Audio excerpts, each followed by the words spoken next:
The stereotypes about Estonians say that we are a bit slow, closed off, quiet. But tell me then, why do we have so many verbs and synonyms about speaking? So starting with the very basic, obvious ones, rääkima. For example, ma räägin ilmast or ma räägin sinuga. Or the other one, ütlema, ma ütlen sulle tere.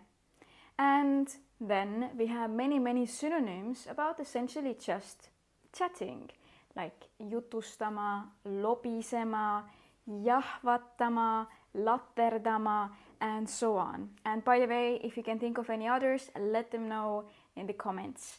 And essentially what I want to say is that me võime küll olla vaiksemad kui teised, aga ega me suu peale kukkunud ei ole.